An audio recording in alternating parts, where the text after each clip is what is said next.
didn't have the greatest set of documents. I'd inherited this client, and so there was a lot in due diligence.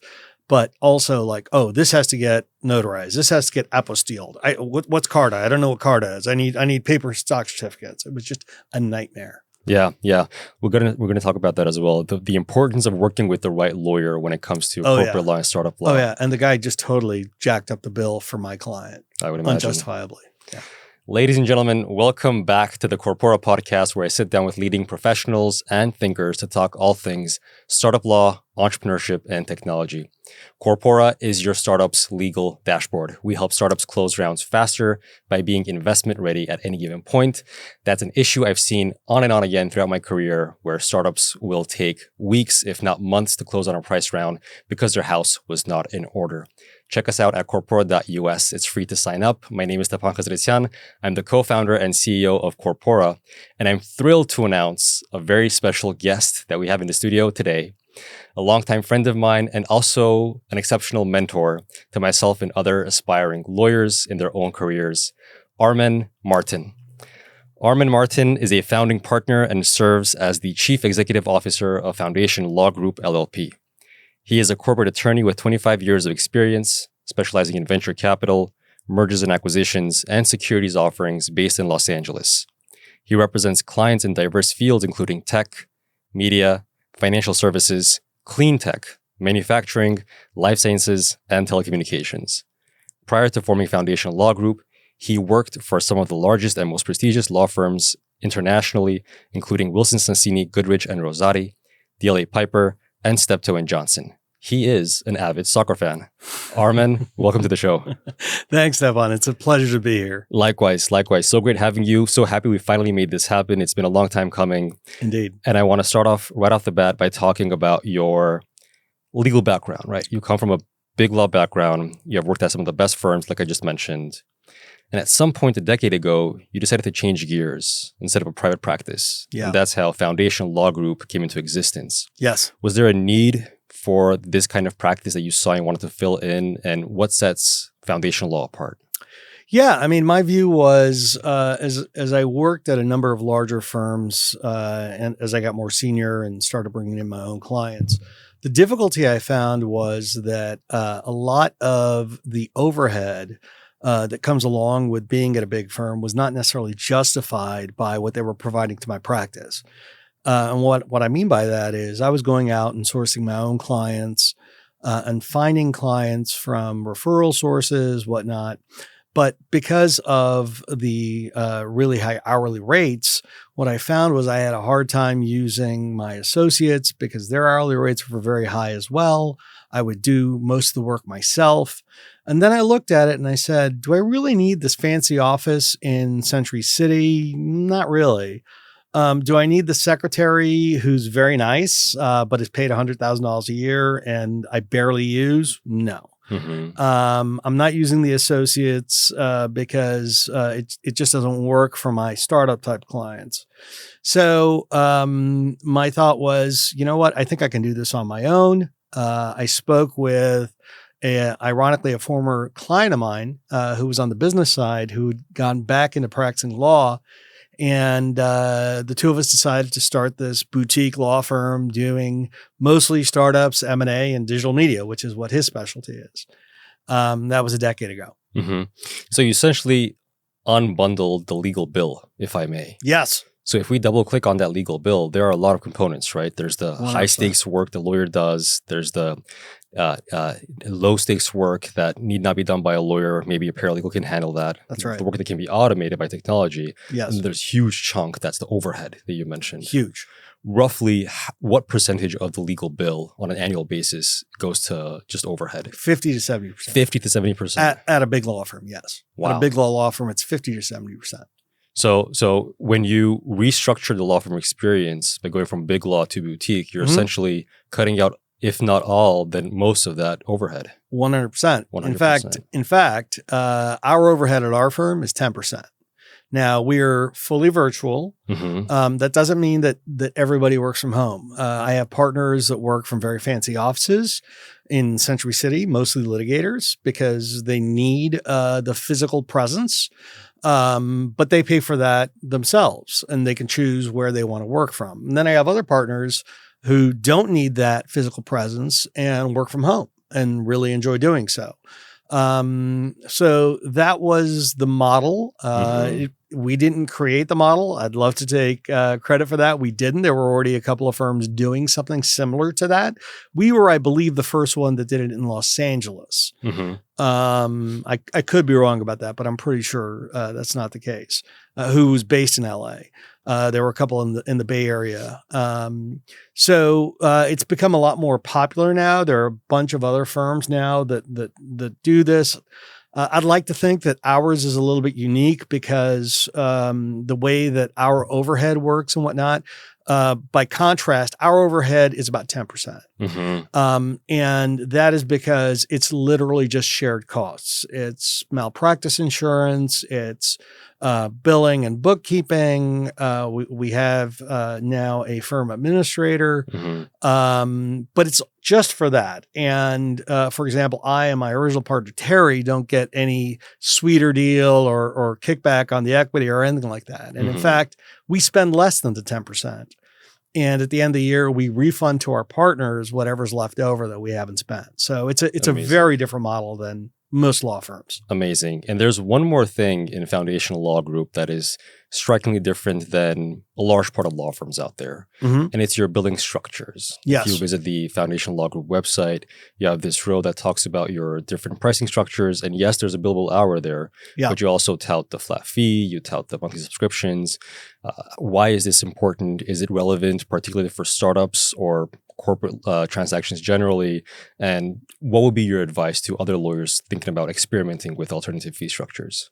Yeah, I mean, one of the real blessings I think in the practice of law in the last decade or so is the fact that we now have these form documents, whether it's the MVCA form documents for venture capital priced round financings, or the SAFE documents through Y Combinator, which take a lot of the negotiation back and forth off the table and make it a lot more easy to estimate what legal fees will look like. And that allows us to provide things on a flat fee basis. So for example, one of the fee structures that we provide for startups who walk in the door is we have what we call our startup package, which is, look, you walk in the door, you don't have any sort of entity set up. We talk to you, we figure out, what your goals are, what you're trying to do. And based on that, we'll start the company. Usually for technology type startups, it's going to be a Delaware C corporation. We'll put together a stock plan so that you can give stock to your employees, advisors, whatnot. And we'll do a basic sort of friends and family round of financing for you, all for a fixed fee. And the way we're able to do that is because it's so much easier now to work with the forms that are widely accepted. And the clients really, in fact, love the predictability. They know exactly what the cost is coming in the door. And the fact that the cost of our firm doing that is probably 40% or more like a third of what one of the large law firms in town would do it for is great for the clients. So, that's one sort of fee structure that we use quite often. And, sometimes, frankly, we'll lose a little bit of money on that in terms of if we were to do it for just a hourly fee, but it establishes a relationship with the client and I think really helps them get their business off the ground in a way where they're not spending so much for legal, because legal is the last thing that any sort of startup technology company in particular wants to think about spending money on.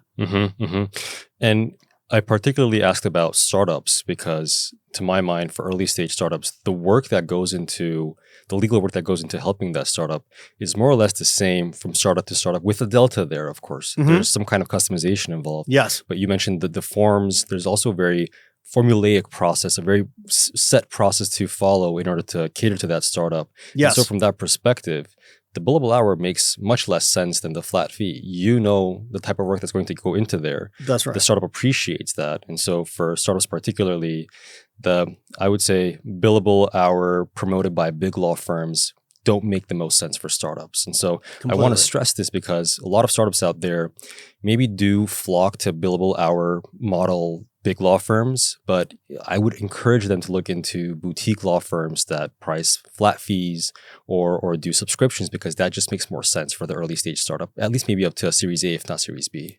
Yeah, without question. And the model for the big firms is they'll say, you come in the door, we'll defer the first $25,000 or $30,000 of work for you. Mm-hmm. Well, that $25,000 or $30,000 of work that they're doing for that client is the same as what I do at a third the cost with a fixed fee. Mm-hmm. Now, I'm not as willing to defer that for a long time, but I will work with them on you can pay once we got some money in the door, et cetera, et cetera.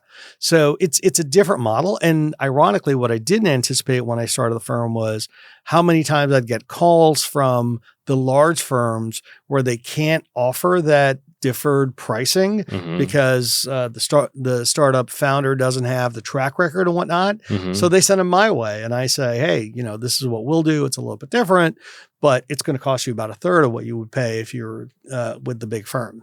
Because that 25, 30K is still based on the billable hour, even though it's deferred. So absolutely. With a new law firm or a boutique law firm, if I may, you not only have a cut in that billable hour, but in certain instances, you have a flat fee instead of the billable hour. That's so right. It's a double positive here. Potentially, yes. Lawyers who are interested in experimenting with the billable hour, with alternative fee structures. Yes. Any best practice tips to them? Yeah, I mean, it's something where you need to be pretty confident that you can provide the services that you're promising at the price you're promising it at. The last thing you want to do is overpromise and underdeliver, because you'll develop a reputation around town.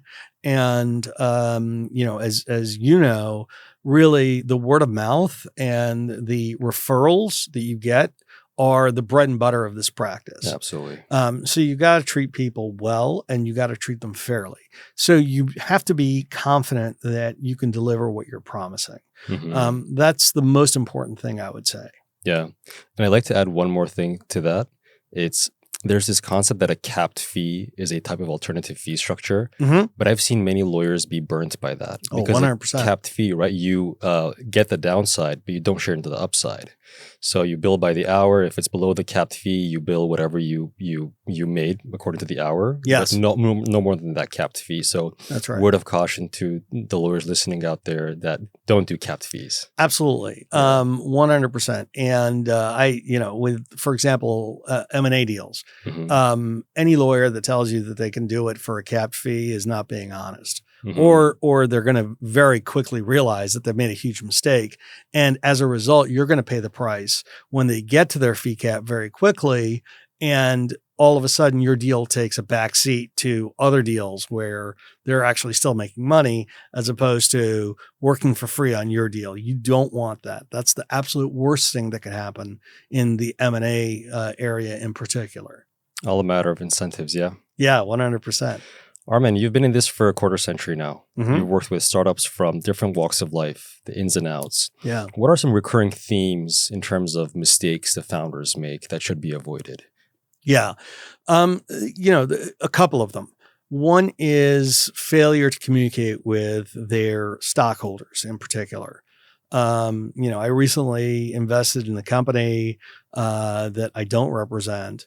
And I invested in April, and I haven't gotten a single email from that company since my check went in. Well, and ironically, this is a angel-backed company, so they're going to need to raise more money. They're going to come back to their investors to raise that money, and I'm really not going to be very eager to break out the checkbook again, because I'm getting zero communication. So that's one of the first things I tell my clients: communicate regularly with your investors, whether or not they have things like investor rights, like major investor rights to get financials. If nothing else, just send a monthly email. Hey, this is what we're doing. This went well. We need to work on this, whatnot. It will keep them happy and engaged and thinking about you in a good way. So that's, I think, one that I'm particularly focused on these days, and that I tell my founders. Another thing is trying to do too much on your own.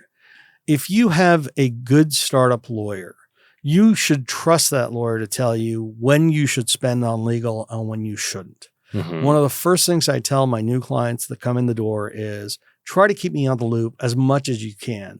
I'm not going to bill you point 1 and point 2 for just an email here or there. If you're ever unsure, reach out to me, because I will tell you probably half the time or more than that, you don't need to hire me to do this. Like if you get an NDA from Microsoft and say, hey, can you review this NDA? And I'm just going to tell them, look, I can review it, mark it up, and charge you for it, but they're just going to reject everything I just did. And you're going to end up signing the first one that they sent you, right? But they don't know that. And I can't educate them on that without having gone through that process.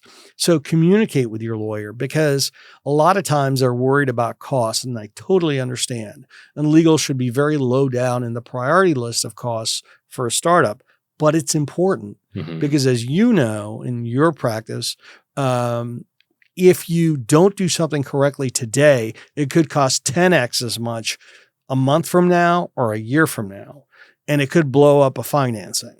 You got to be very careful. Absolutely. On the latter point of keeping your lawyer in the loop, yes, that is the model to go with for startups in terms of startup and lawyer collaboration.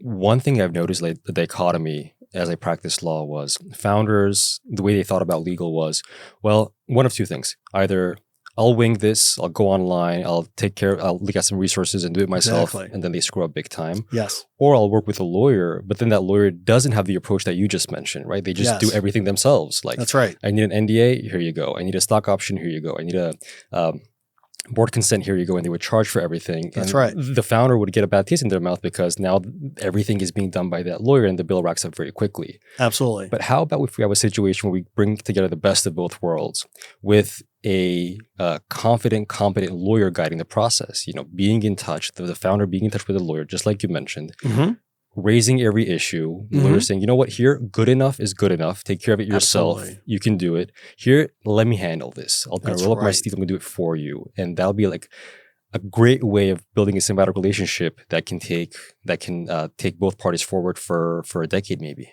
100%. And, I think one of the mistakes that some companies make, startups make, is they hire just a general corporate lawyer as their startup lawyer. And, my practice is bifurcated between startups and M&A. And the way that I approach those two things is radically different. My startup practice, I'm really trying to conserve the client's cash and focusing on the most important things that they have to get right in order to get to a position to sell the company. When you're doing M&A and it's the exit of the company, you got to be very careful about a lot of things in that deal that are going to flow into after the deal, like your indemnification obligations, for example. So I become a much more technical lawyer when I'm doing an M&A transaction, as opposed to when I'm doing a startup transaction where I'm more of a practical lawyer.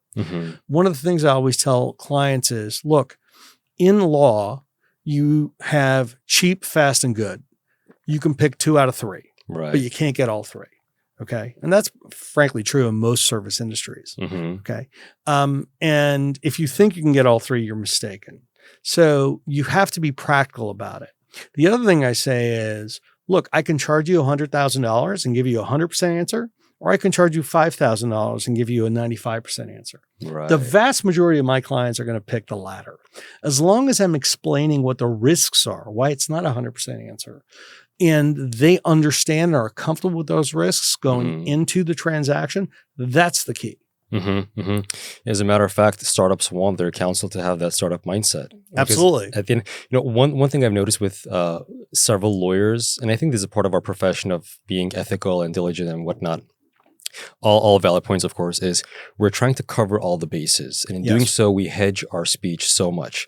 Probably this may be the case, or this might be true, or this may eventually result in that. And that can be confusing for founders. And if the founder and the counsel can have a pact, if unwritten, but recognize that, you know what, I'm not going to hedge my positions, but know that whatever I say, there is that niche case that you have to spend $95,000 more in order to get a 100% answer. Absolutely. I think it'll be better for the counsel because we don't like hedging everything just to CYA it.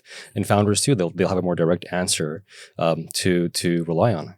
Yeah, absolutely. And one of the most frustrating things for me when dealing with founders is the founder that says, so you're telling me if I do this, I'm 100% covered. And my answer is going to be the vast majority is I'm not telling you that. Yeah. I can't tell you that unless you want to go through huge expense, at which point I still may not be able to tell you that. Right. And it's really frustrating dealing with that sort of founder. What I would say to founders is interview a few different lawyers and pick somebody who you trust. If that means that you interview a couple of their clients and whatnot and get references, do that as well. Because you have to trust your lawyer. If you don't trust your lawyer and don't trust that your lawyer is going to do the right thing by you, you have the wrong lawyer. Right. Okay. If you're viewing your lawyer constantly as, oh, well, he's just going to say the thing that makes him the most money, wrong lawyer. Wrong attitude, frankly. And let's double click on this as well. At the top you mentioned your lawyer worked with a UK lawyer. Your client worked with a UK lawyer for a US transaction. Yeah. And that sort of wasn't the best fit. Yes. Now, every now and then I have a founder, or I had a founder rather, I no longer practice. I had a founder knock on my door and say, I worked with a lawyer. They said they were a business lawyer and they set up my company for me. Yes. And then I look at the documents. It's a California corporation with S Corp. Or an S Corp with 1,000 authorized stock. And then we have to take it step by step, convert that to a Delaware corporation, do a stock split to have 10 million shares in order to have more fluidity and so forth. Exactly. Let's go further on that. You're a founder, you're looking for a lawyer. Yeah. What should you be looking for? And we're talking about a venture-backed or a possible venture-backed company here. Yes. Expertise. Expertise. You need somebody who does this and just this. Look, I have clients that come in the door and they say, well, you're a transactional lawyer.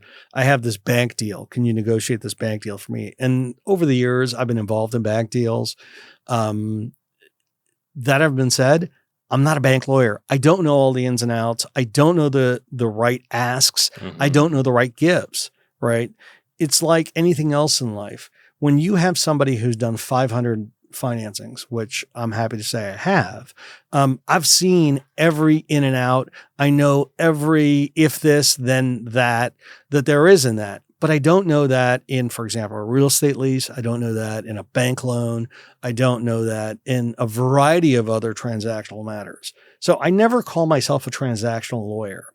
I call myself a startup lawyer or an M&A lawyer. Those are the two areas that I focus on all day, every day.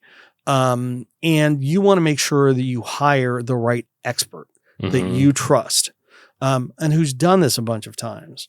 Because if you don't, then they're learning on your dime, and you should never be doing that as a senior lawyer. That's all well and good when you're a junior lawyer and you're and you're figuring things out. But as a senior lawyer, you should never be doing that because, our fees as compared to where, like my personal hourly fee, if I was still at some of the big firms that I grew up in and spent 15 years working in, it's probably $1,500 or so. And my hourly fee now is about a third of that. Guess what? That's still expensive. It's not cheap. Right. Okay. So you better be an expert in whatever it is you're taking on and doing. And when you say the senior lawyer shouldn't be learning on the client's dime, dime here isn't just your legal bill that they have to pay. It's also the consequences of your wrong actions, which can have repercussions beyond that one X $1,000 bill that they paid that one day. Absolutely. 100%. So if we had a checklist for founders hiring a lawyer, a startup lawyer, we're looking for expertise, someone who did this several times before, and this being venture financings or the transactions that lead up to a venture financing. Yep. Preferably they're comfortable with alternative fee structures like flat fees, subscriptions. If they do bill by the hour, their billable hour doesn't include the overhead that is charged by the larger firms, like you mentioned at the top, and someone you can vibe with and trust. Another theme that was recurring in your comments. Yeah. And look, and just to be clear, sometimes you need the larger firm. Okay. And there are instances, for example, if you have venture capitalists who will insist on having a bigger firm, then you go with it. And I've had to say farewell to clients sometimes in that area because the VCs insist on the brand name. I understand that. Look, I work with those folks both getting referrals from them as well as working across them. Mhm. So I don't view myself necessarily as their competitor. Ironically, they don't view me as their competitor Mhm. either. So it's very collaborative. So just to be clear, I don't want to say that, you should never work with a big brand name firm. I think that there are definitely Mhm. instances in which there are plenty of instances where I walk my clients into those firms when it's appropriate. But you should also understand what you're signing up for, Mhm. right? If you're a startup that doesn't have, a $1 million term sheet lined up, you have to understand that, those costs, they may be deferred, but they're going to come due at some point. Mhm. My thinking is, I'm with you in terms of the collaboration with the big law firms, and I often sort of push back on those dichotomies of big law versus boutique law. What I envision happening, though, is with the advent of technology, and we'll Mhm. talk more about this in a moment, especially AI, and the popularization of this alternative way of serving startups, which just is a better fit for startups, Yes. right? The big law is going to catch on. They're going to see that the deferred hourly rate model just doesn't fly anymore as it did 10 years ago when it was the novelty then. And they have to restructure at least their ECVC arms to be leaner, to adopt flat fees, and be more aggressive on the billable hours to the benefit of the founder. That's what I Sure. think will happen in the coming years. Yeah. So they will catch on. Look, I think to some degree you're right about that, and right now you sort of have a little bit of a dichotomy because Mhm. you have these various services like Stripe Atlas and the one's not coming to mind right now First base, Stripe Atlas, First First Base IO, Clerky. Clerky, The thank you. ones That that- was the yeah. one I was thinking about. These are companies that are trying to basically eliminate the lawyer from the process. Mhm. And we're not there yet. Mhm. Okay. I get so many clients that come in having started on these platforms. And look, if you're an engineer, you understand engineering. You know what I don't do? I don't try to become an engineer. Okay. And I don't care if they tell you that the software works. A lot of times they don't read very closely on what they need to do. They haven't filed their 83B elections. You need to clean that up. They haven't thought about consequences of not having a 409A. You got to Mhm. clean that up. And they end up spending more money than they would have that just started with me from the very beginning. In fact, Mhm. that happens a lot because some of those situations I just have to take on an hourly basis because I don't know what is out there, as opposed to if they just walked in the door and I'd just given them the flat fee, Mhm. right? So, you have that's happening on the other side as well, that maybe may get better. And I think that AI and whatnot will help that get better. But the problem ultimately and what I tell people is I don't see us as lawyers going extinct anytime soon, the human ones, because there are a lot of variables when you're a startup. Mhm. Yes, we have the form documents and we have the safes and whatnot. But when I talk to my startups, I want to find out from them, what are your long-term goals? How long do you foresee being in this company before trying to exit? What do your investors look like? Are they friends and family? Are they angel investors? These folks have different appetites and different desires. And ultimately, the most important thing for a startup is raising the money that you need to get the company off the ground. Mhm. And it's not as simple as, oh, well, we'll just do safes. Guess what? A lot of angel investors around town hate safes, Yep. right? And Y Combinator are going to tell you that. Los Angeles is a very different environment than Silicon Valley. Okay. Mhm. Mhm. So you still need the lawyer because, this is another one of my mantras, law is equal parts art as it is science. Mm.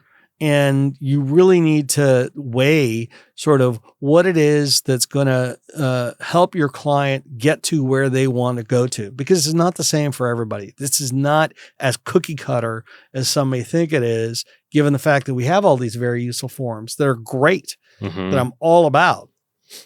But you need to know which forms are the right ones and which path you're going to go. It's not always the same for every person. For sure.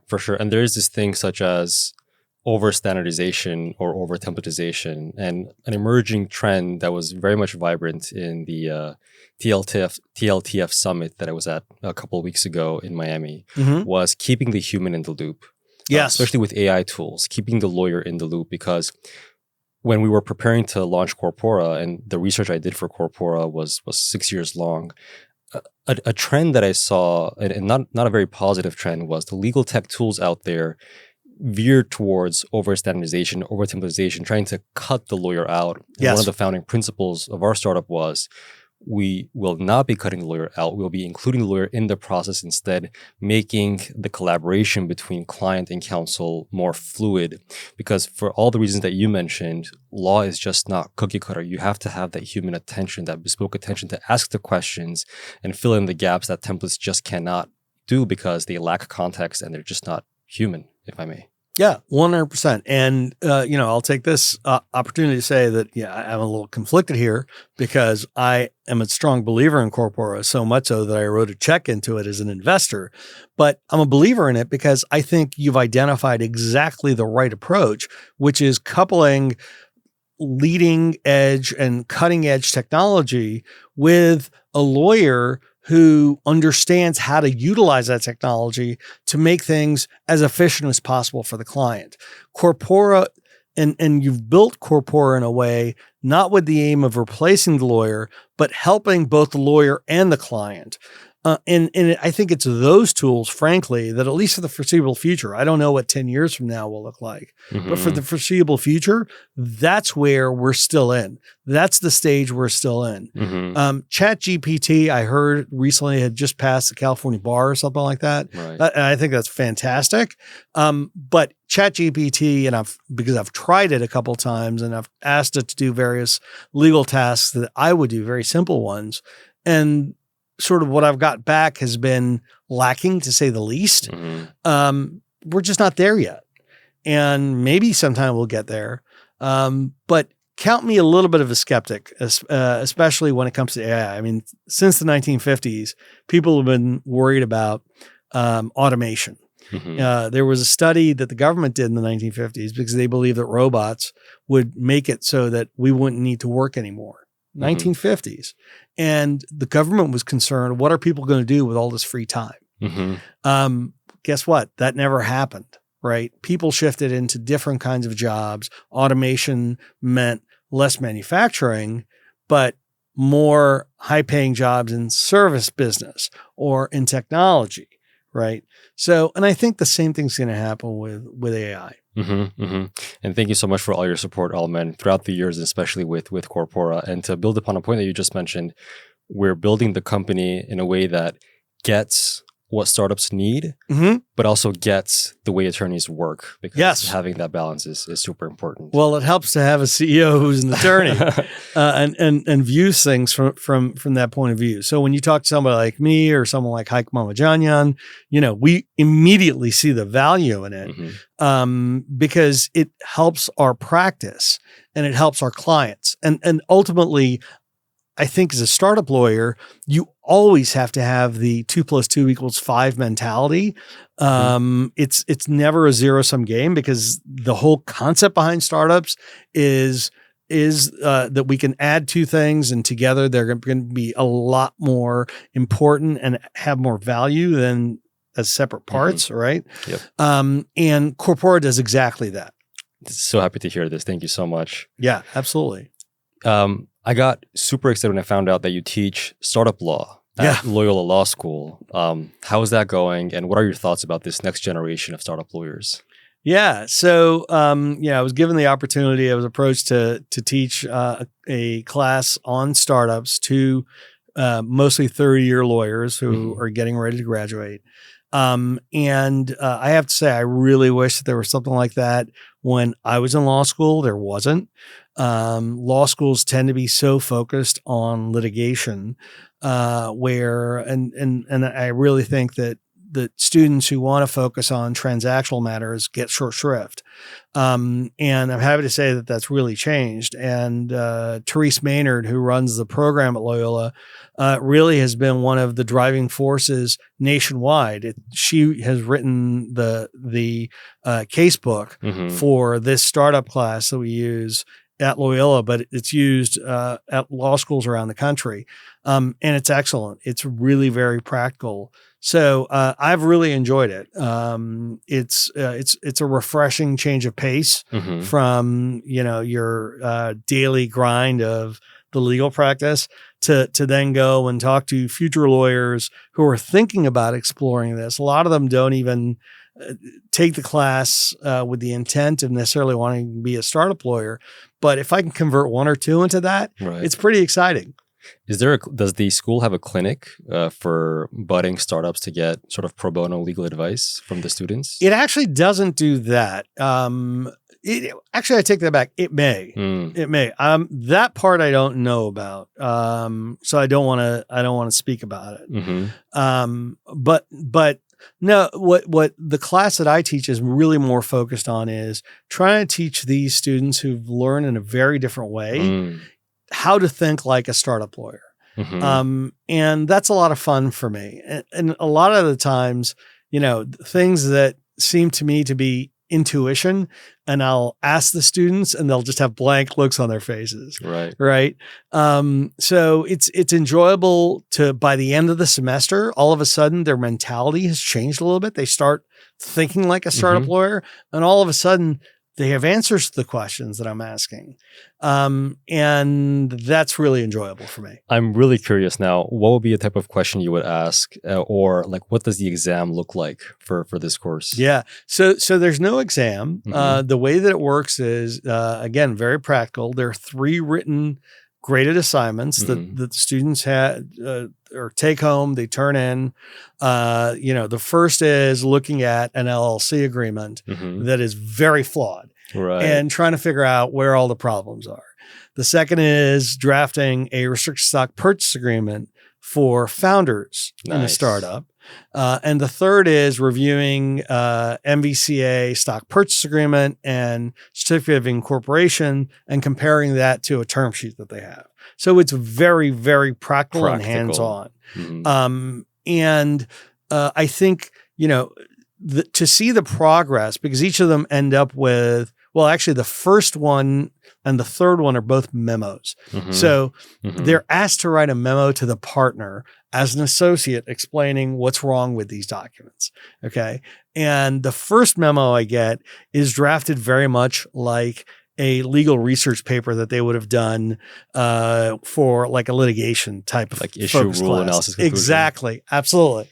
And the third paper by that point, all right, now I'm getting back something that I'm expecting to get back, not being overly formulaic and being a lot more practical, what I would expect from a junior associate. So from that standpoint, I think it's fantastic. And it's also really rewarding because, one of the first things I tell the students at the beginning of the semester is, look, if you want to talk about your career or whatnot, let's go out and have lunch, schedule some time with me, or let's sit down for a coffee and just talk about what you want to do in your career, even if it's not startup law. And it's always very interesting sort of hearing more about sort of their backgrounds, what motivated them to go to law school in the first place. And particularly ones who tell me, I never thought about being a startup lawyer, but now that I've taken this class, it just seems so much more interesting than what I was doing before. So, that's also really gratifying for, an old fogey like me. No, yeah, I hear you. Teaching is a very rewarding experience, and having that access to the next generation of lawyers is one way of teaching, but also learning from them and maybe employing their thought process in making our own practices rejuvenated, essentially. Yeah, 100%. And I have to say, one of the things that I've noticed, I've taught the class twice now, and both times my best students were women. And there are just not a lot of women in the startup law space. So that's been very gratifying to see. And I hope that some of them follow through and become startup lawyers, because The transactional field seems to be a lot more weighted towards men. And even though there are more women now that go to law school and have been for quite a while than men, they generally tend up in litigation. So it's great to see them starting to branch out and do more in the transactional area, because I think they end up providing a different kind of perspective, and a very helpful one, frankly. 100%. Armen, looking to the future, Gen AI is all the craze. Technology is advancing in the legal tech space. Yes. And lawyers are getting a bad rap that we're a conservative profession, right? Yes. We're risk-averse, conservative, traditional. And I don't think that's necessarily a bad thing. And hear me out on this one, right? We have responsibilities. We have duties as a profession to our client and to society at large. And ever since there has been human coexistence, there has been the need for law and lawyers in order to maintain the peaceful coexistence, right? We continue to be that person, that right-hand person for the client and that bulwark of stability for society. Yes. We're also balancing that with some kind of maybe tepid flow of technological incorporation, where we start using typewriter instead of pen and pencil, or pen and paper rather, an email, and then DocuSign. How should we balance that? How should we balance our duty towards the stability of society and adopting technology in our practice? And what are your thoughts about this? Yeah, absolutely. So first, I want to say I'm very gratified to hear you defend sort of the concept that lawyers are conservative and you can even call them stodgy or whatnot, right? I think that there's something to be said for that because, look, I've said for a long time, hiring a lawyer is relatively cheap insurance, right? Because if I want to sell my business, I can do it with a handshake very easily, right? I write a check, I get something back, and all's well and good, right? However, as we all know, it never ends up that way, right? And particularly when you have a very litigious society, as the United States is, you want to make sure that you have as few sort of open items and gray areas in whatever transaction you do, to ensure that you don't incur the extra costs of litigation down the road because people didn't see eye to eye or didn't really understand what they were agreeing to. So from that perspective, having sort of the steady hand of an experienced lawyer on your side can save you a lot of money and a lot of heartache. Okay.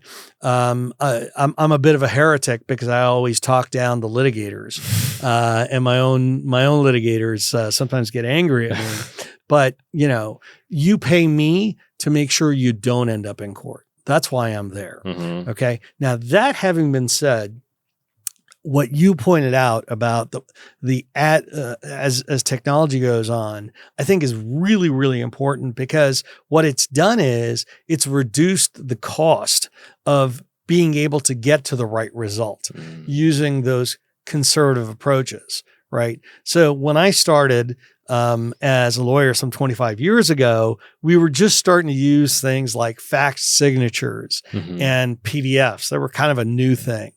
And the older lawyers would say, back in my day, we would all, when the deal was ready to get signed, we would all show up in a conference room and the lawyers would read through page by page, every page to make sure it was right before the client signed 10 copies physically of every document, right? Now imagine how much extra transactional cost, even at the much lower rates that they were charging, that meant back in those days. Today, we close $100 million deals with DocuSigns, right? True. And guess what? It hasn't led to any more uncertainty in terms of what was agreed to, right? So that's somewhat the challenge sometimes when I, as a lawyer who tries to be very progressive, tries to adopt new technology and whatnot, end up going up against a lawyer who is in the Stone Ages. Hey, I need this document notarized. I go, what do you mean notarized? This is like a $5 million deal. You want 15 notarizations, and I close $100 million deals with DocuSigns without problems, right? So that's a little bit of a challenge. Obviously, that changes as sort of the new generation replaces the old generation. But I think that there's definitely a very healthy mixture of retaining some of those conservative concepts, of making sure that the lawyer brings stability and sort of a wise head, along with, hey, let's use these great new technological tools to make things a lot more efficient. So essentially, the essence of lawyering, the core function of lawyering, stays intact. If anything, technology helps lawyers do that better, faster, more affordably for society than they were done previously. 100%. 100%. I mean, and look, let me say something that'll be a little unpopular. If that means fewer lawyers, all the better. With all due respects to the law students out there, it may mean that technology may mean that instead of having 2 lawyers on a deal, you have 1, or instead of having, maybe a better way of putting it is, instead of having 5, you have 4, right? Because you have this technology that helps replace some of the mundane things that the lawyers are doing, right? That's not a bad thing, by the way. You know what? Those students who otherwise would have gone to law school, let's hope they go to med school or become engineers, go into other areas where there's a need, right? There's nothing wrong with that. That's how society progresses. So I think as lawyers, we really need to embrace that sort of change and embrace the technology as opposed to try to fight it, because you're not going to be able to fight it. Armen, I really enjoyed this conversation. Thank you so much for taking the time to talk with our audience today. Ladies and gentlemen, my guest today was Armen Martin, founder of Foundation Law Group. See you next time.